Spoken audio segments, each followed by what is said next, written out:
Vamos a hacer una transición, un poco de datos y otro poco de lo que acaba de decir Caputo. Sí. ¿Tenemos para escucharlo? Sí, tenemos para escuchar a Luis Caputo. El monto que nosotros acordamos con el staff que iban a someter a aprobación del board, que es en definitiva el que decide si se aprueba esto o no. Ese monto es de 20.000 millones de dólares. Entonces, como ven, es muy superior al monto que se viene escuchando de algunas personas en particular. Además de eso, por supuesto, estamos negociando también con el Banco Mundial, BID y CAF, un paquete adicional también de libre disponibilidad, siempre para reforzar las reservas del Banco Central. Ese es el objetivo del nuevo acuerdo. Entonces, cuando uno ve las reservas brutas hoy y le suma lo que viene, el número, digamos que las reservas brutas van a subir al entorno a los 50.000 millones de dólares. Bueno, ahí está la declaración de Caputo en una presentación, en un seminario que hacen las aseguradoras, donde todavía estaba hablando, por lo menos hasta hace unos minutos, nada más que estaba chequeando si ya estaba todo el discurso completo en texto y todavía no había terminado de hablar. Caputo, que está improvisando en ese escenario, no llevó un documento ni un texto escrito. Algunas versiones hablan de que Luis Caputo habló con autoridades del Fondo Monetario para pedir una especie de autorización o contar que tenía la decisión de revelar el monto del acuerdo y el impacto que tendrían sobre las reservas del Banco Central para llevar algo de calma al mercado y calmar esta situación y esa escalerita que les mostraba recién de la salida de reservas, empezar a dar algunas señales de salida de reservas. ¿Por qué es importante pensar que usar ese número de 50.000 millones de dólares de las reservas del Banco Central? Esperemos y tengamos calma a ver que se confirme y cómo son los detalles y cómo es el proceso. Si el ministro de Economía sale a decir esto es porque tiene luz verde también de los negociadores del fondo, ¿no? Supongo. Sí. No es un elemento para presionar, sino es un elemento para... No, ya está como, digamos, no, porque quedaría completamente expuesto. No, claro. Quedaría completamente expuesto. Pero lo que está tratando de decirle a los exportadores que no liquidan porque están esperando que el acuerdo implique una devaluación, voy a tener mucha plata en las reservas y el dólar no va a saltar. O sea, ¿no? los desafía en el sentido de que, che, miren que me la voy a bancar. Le está dando, claro, le está dándole al mercado una señal de decir, si vos esperás que yo devalúe porque me ve frágil, mirá, lo que tengo este paquete de plata de respaldo, voy a tener este nivel de reservas en el Banco Central, tenés que ser muy osado para correrme. Se está poniendo todos los pies adentro del plato. El tipo no se hace cargo, dice, mirá que esto te lo firmo yo. Exacto, está poniéndole como esa referencia al mercado. Sí. Ahora hay que ver cómo responden, ¿no? Porque lo que tenemos que saber es si esos 50.000, si esa expectativa de unas reservas de 50.000 millones de dólares son, por ejemplo, con una salida del cepo mucho más rápida de la que pensábamos hasta acá. Pero puede ser el pedido, el fondo puede hacer un pedido de salida del cepo como condición. Mira, la conversación hasta acá, y la hemos explicado y la hemos contado varias veces, es... ¿Cuánto más abrís el cepo?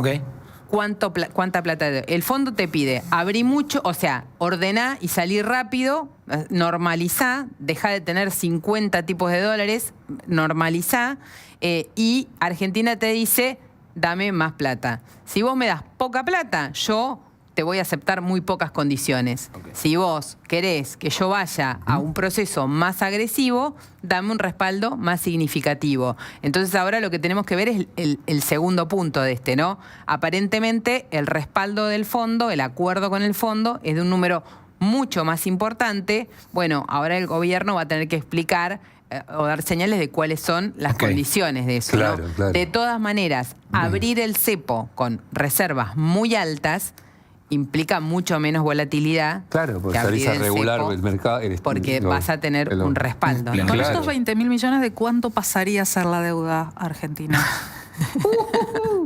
Qué buena pregunta, Tatiana. Te arruiné Shapiro. te quiero arruinar. No, hay que ver cómo son esos 20.000 millones, porque hay vencimientos con el Fondo Monetario a lo largo de estos próximos 10 años. El acuerdo es un acuerdo de largo plazo, de 10 años, de los que se llaman acuerdo de facilidades extendidas, y esos, entonces, si esa parte cancela deuda anterior, el monto es una cosa, si no, son 20.000 millones de dólares nueva. De deuda extra. Te digo de todas maneras que 20.000 millones de dólares en 400.000 millones de dólares que debemos no es tanto. Ok, Es vengan, chiquito. tenemos... Lamentablemente. Súmense a esta conversación. Tenemos en comunicación al economista Gabriel Rubinstein.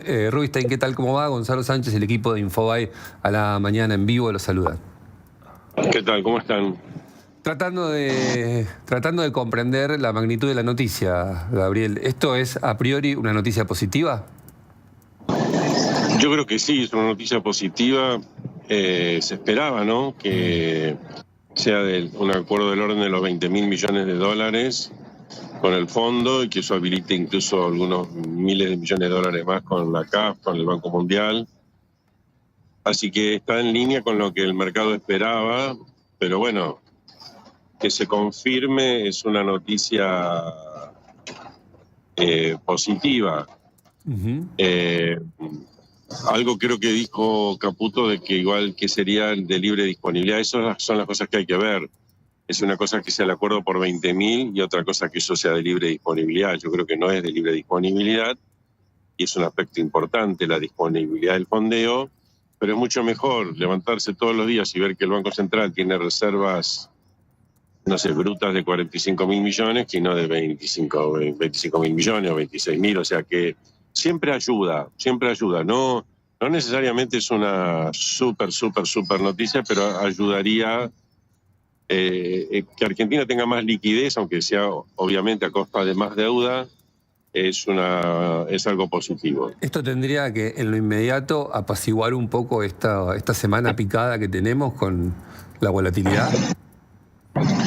Bueno, hay que ver, porque justamente hay un aspecto general de riesgo país que podría llegar a ir mejorando. La baja en riesgo país se interrumpió hace algunas semanas y creó cierto escozor. Uno podría esperar que haya una mejora en el riesgo país, una cierta baja.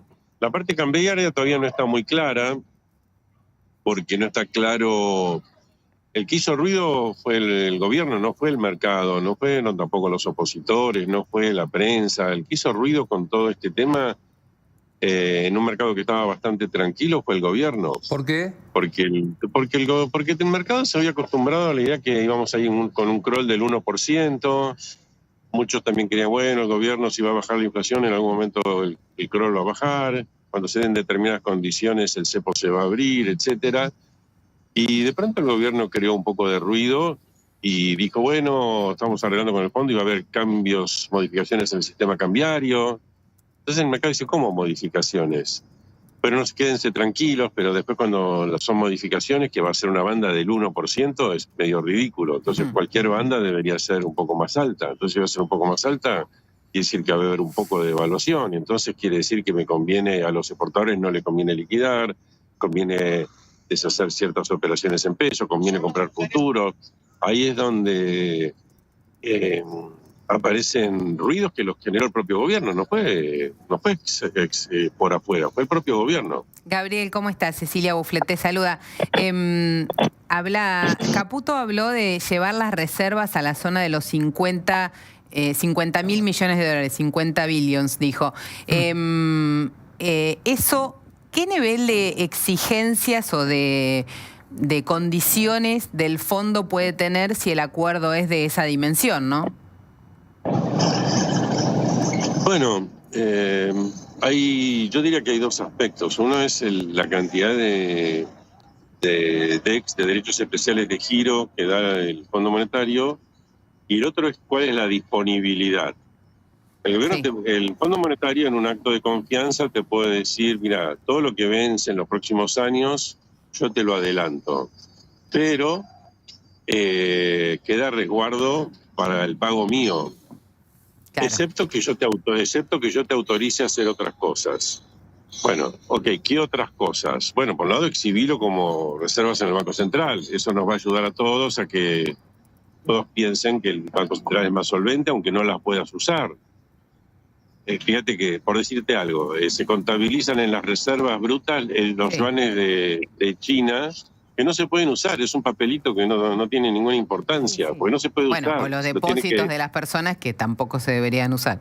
Bueno, pero eso por lo menos son dólares que ingresaron. Los papelitos yuanes nunca ingresaron. Es algo que ni siquiera van a ingresar porque requieren la autorización del Partido Comunista Chino y a duras penas Argentina por ahí refinancia lo que ya le debe. O sea que... Pero no importa, digamos que se exhiben como algo que vos decís todos los días, se van a decir, bueno, hay 45.000 millones o si hay un poco más, 50.000 millones. Ayuda, todo eso ayuda. Ahora, si son muy exigentes y te dicen, mira, ni se te ocurra vender esto en una turbulencia de mercado, porque yo a 1.100 o 1.200 no te autorizo porque el Fondo Monetario considera que está 25% atrasado el tipo de cambio, bueno, todos tendremos que saber que esos dólares no van a poder usarse para intervención cambiaria.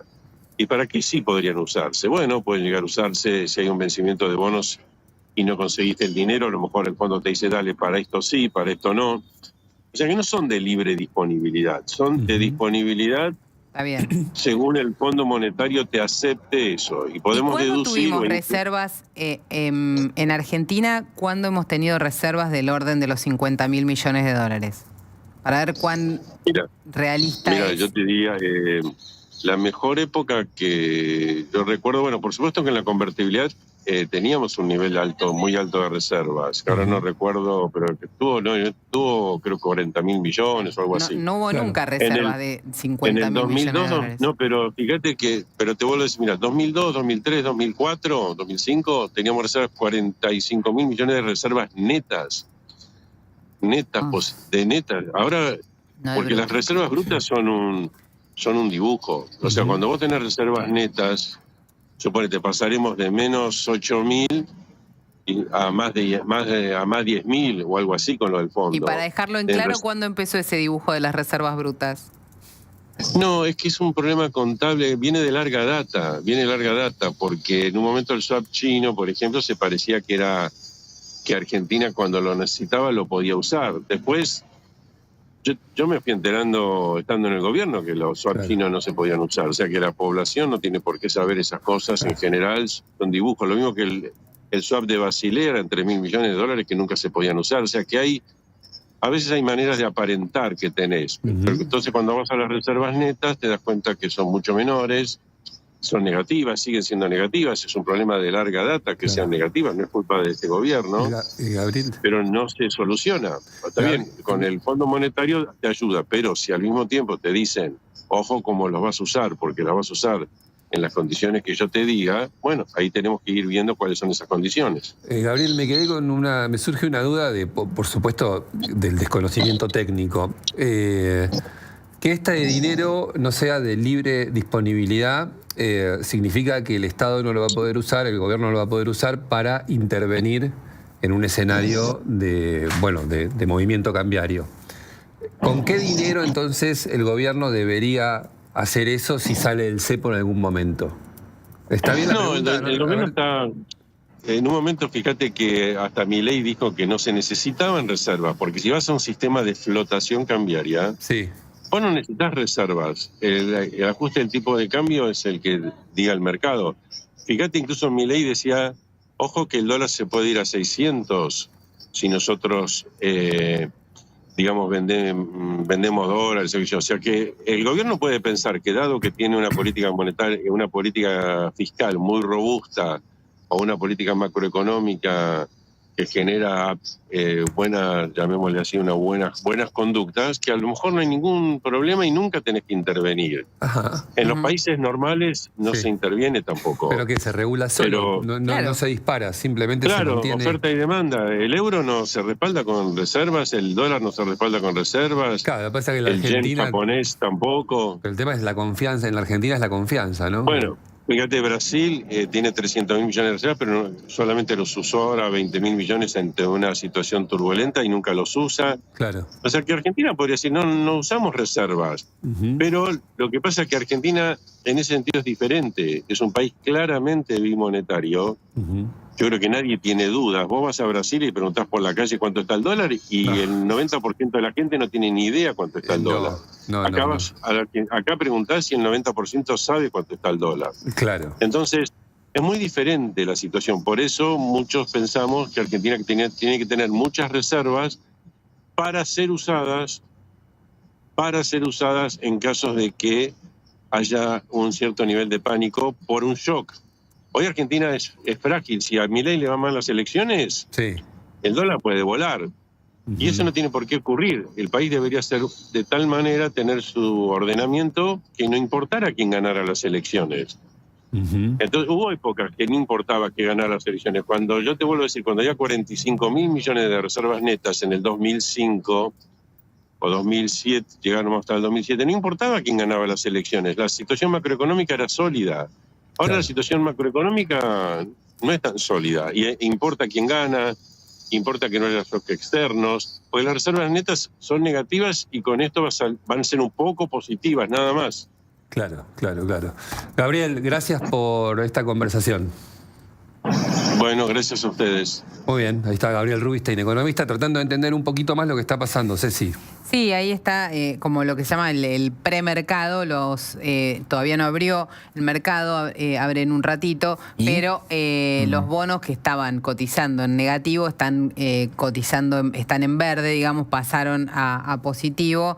La lectura de algunos operadores grandes con los que hablaba en estos minutos decían es que debería ser un buen día para que, sobre todo, descomprima el dólar futuro por la expectativa de una devaluación hacia adelante, que descomprima el dólar futuro y que no haya, por ejemplo, pérdida de reservas, ¿no? Claro. Que sea un buen día en los mercados. Rubinstein tiene dudas sobre si esos 20.000 millones de dólares son, además del programa, ¿no? Si van a ir a las reservas o no. Las declaraciones de Caputo hacen pensar que son 20.000 millones de dólares para reforzar las reservas, porque habla de llevar las reservas a la zona de los 50.000 millones de dólares. Lo que tenemos que ver es la otra parte, ¿no? Digamos, si eso, ¿qué va a implicar en términos de condiciones de apertura de el cepo, de normalización del mercado de cambios en Argentina? La versión que hablaba de estos 20.000 millones de dólares era la versión más optimista, se desprendía de esa reunión que hubo entre Scott Bessent, el secretario del Tesoro, sí, Luis Caputo, Santiago Bausili y José Luis Daza, el viceministro de Economía. Los tres viajaron específicamente, Caputo había viajado con Milei a Estados Unidos y viajaron específicamente Daza y Bausili a esa reunión un domingo a la mañana. Lo consigno porque no es habitual que un domingo a la mañana se dé una reunión no formal para una foto y difundirla, sino una reunión de trabajo, y que ahí cambiaron las condiciones, que en esa reunión Scott Bessent dijo: no vayan por un programa corto, hay más respaldo de Estados Unidos, vamos a un acuerdo más amplio que resuelva las cuestiones de manera estructural. Ahora, es cierto también que si el acuerdo es más fuerte e implica una apertura más rápida, probablemente también tengamos algunos días o algunos meses de un dólar un poquito más caliente, inflación un poquito más picante en marzo, en abril, en mayo, pero el gobierno llegaría con más tranquilidad a las elecciones, ¿no? Un acuerdo corto lo exponía a estar quizá en agosto o septiembre de nuevo con la presión de no te alcanzan las reservas, no acumulaste lo suficiente y demás. Bueno, muy bien, un tema de los económicos, los políticos y los temas de la vida, los temas laborales.